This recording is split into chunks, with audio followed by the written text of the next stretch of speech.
My name is Arun Gopinath, and I head the Mobile Networks Technology Center at Nokia Bangalore. And no, we don't make mobile phones anymore, but we are part of the networks business, still helping people and communities to connect with each other.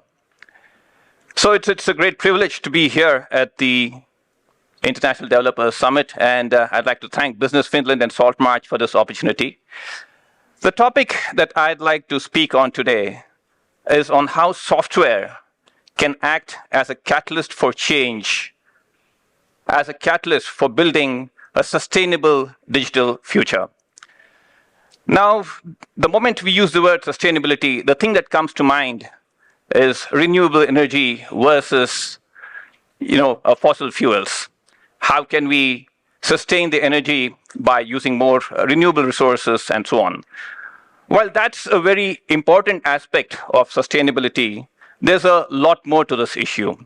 And a more holistic and a wonderful definition of sustainability has been provided by the United Nations.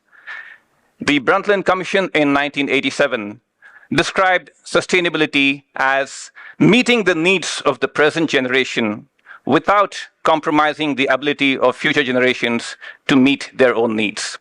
I think in line with the dictum that we have not inherited the world from our parents, we merely borrowed it from our children. So the United Nations has gone on to propose a framework of sustainable development goals, or they are known as the SDGs. This was the culmination of several discussions with different partners, and all the members of the United Nations have signed up for these sustainable development goals. This was released in 2015, and the idea is to meet all of these goals, which are based on equity, on providing economic opportunity, along with environmental consciousness. So you see, there are several goals out here. They talk about ending poverty, zero hunger, providing quality education, reducing inequalities, promoting gender equality, and of course, taking climate action, providing clean water sanitation, and so on.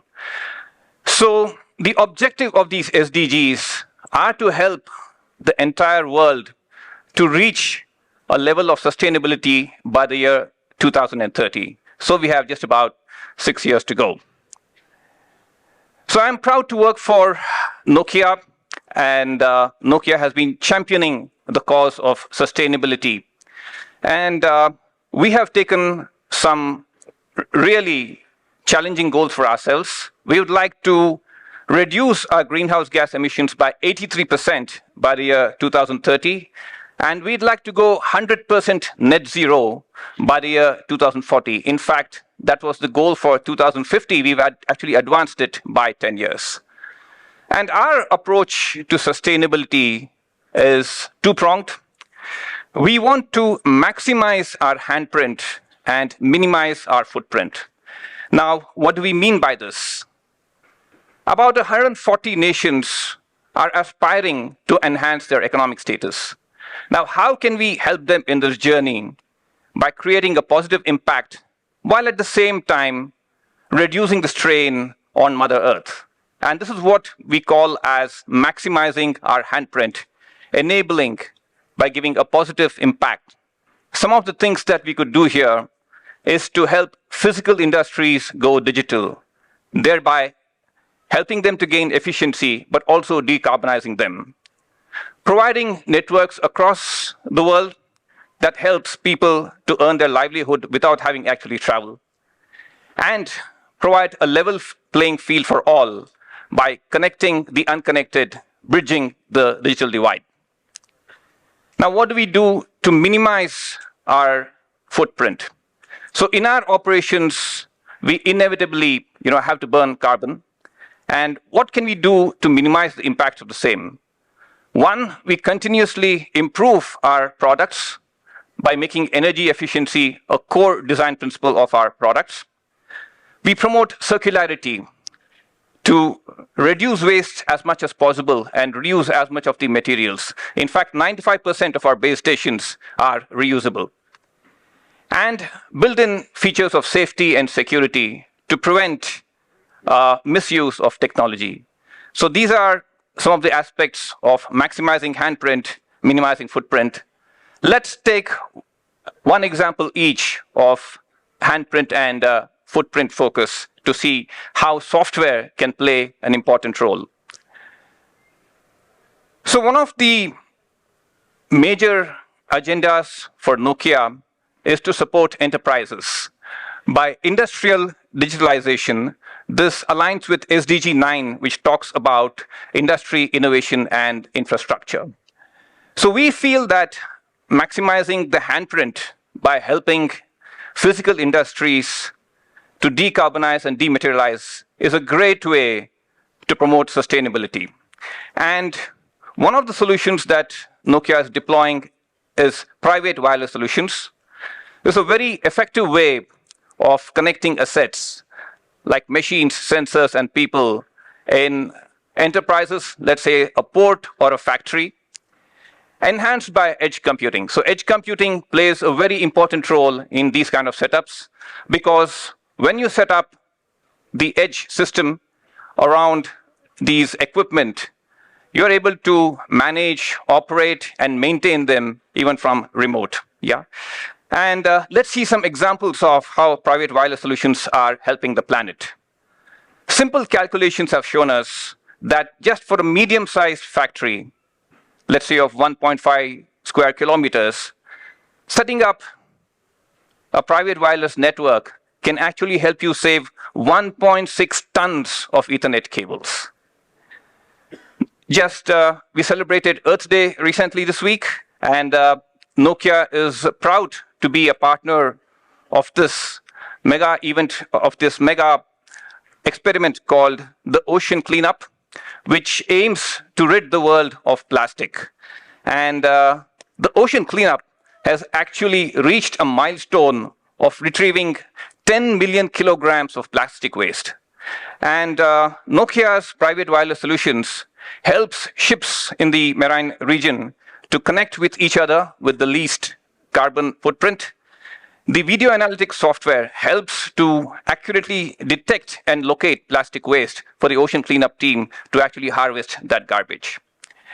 Another example of how private wireless is helping us is at our own Nokia manufacturing facility at Chennai.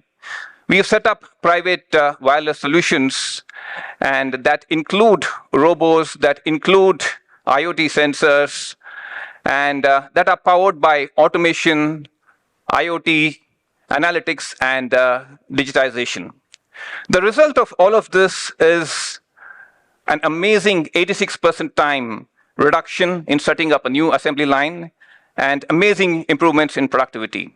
For example, after the assembly line completes the base station production, there used to be a manual check to make sure that the screws and nuts and bolts are in place. But there would always be scope for human error. That has been replaced by video analytics that can accurately determine to millimeter level whether a screw has been tightly fitted or not. Now, this is actually helping us to reduce the rate of hardware returns, and we are saving all the carbon what the customer would have otherwise done in sending the faulty equipment back and for us to retrofit and send it back. So this is one example of how private wireless is supporting digitalization of physical industries and contributing to maximizing the handprint. Let's look at how we can minimize the footprint. And this is in line with the SDG 13, which talks about climate action. And here, usage of artificial intelligence and machine learning algorithms is helping us in a big way in intelligent energy saving management. So Nokia uses something called self-organizing networks, or SON, to actually manage our networks and to actually look at how we can configure every cell in a network. Now, by using machine learning, we are able to accurately predict the load of every cell in a network. And based on the KPI predictions, activation periods for a particular cell can actually be automatically turned off or turned on. Now, earlier, we used to do a manual switch off. For example, let's say at between midnight and 2 a.m., you know that there's not going to be an activity. We used to actually turn it off physically. But now, there are possibilities to find periods of low activity throughout the day and thereby find more opportunities for saving power.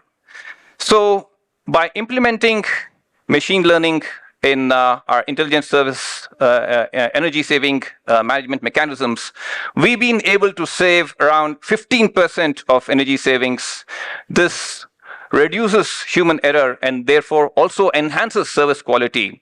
And it's not just the energy costs, but also operational costs that we are saving. So we've seen how, with these examples, that digitalization can be the key to reducing CO2, carbon dioxide emissions of societies. And studies have shown that enablement, that is by maximizing handprint, you can actually save 10 times, the carbon dioxide as you would have done in minimizing the footprint. One more example of that.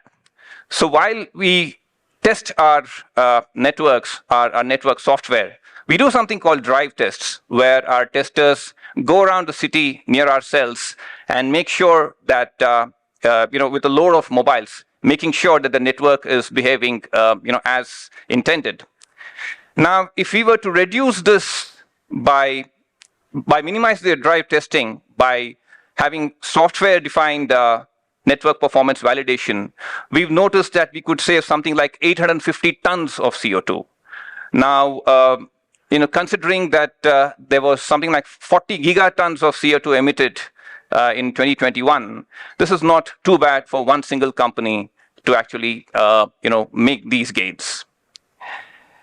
So, with great computing power brings great responsibility. And I think it's the responsibility of all of us in the software industry to make sustainability an important part of our agenda. Some of the things that we can all do, become sustainability aware. So go through the 2030 Agenda for Sustainable Development. That's a good starting point. Encourage your company to align itself to one of these sustainability goals. For example, Nokia is working on the goals of climate action, on providing economic growth to all, and industrialization. That's SDGs 8, 9, and 13. Maybe there's something that's more appropriate for your own companies to consider. Become carbon aware. So there is now enough of software out there that can help to guide you that when you can actually do the most of your algorithmic work that requires most energy, do it at a time when the energy is less being used, and do less when there is the peak. Yeah. Factor in energy efficiency in your product lifecycle. Right from the time you start architecting and designing, bring this into your product. I think a great example is the dark mode that we see in our smartphones. Yeah. When you're not using it, you're not actually consuming the energy. Do more when energy is cleaner and less when energy is dirtier. So it's not just do more when, it could also be do more where energy is cleaner.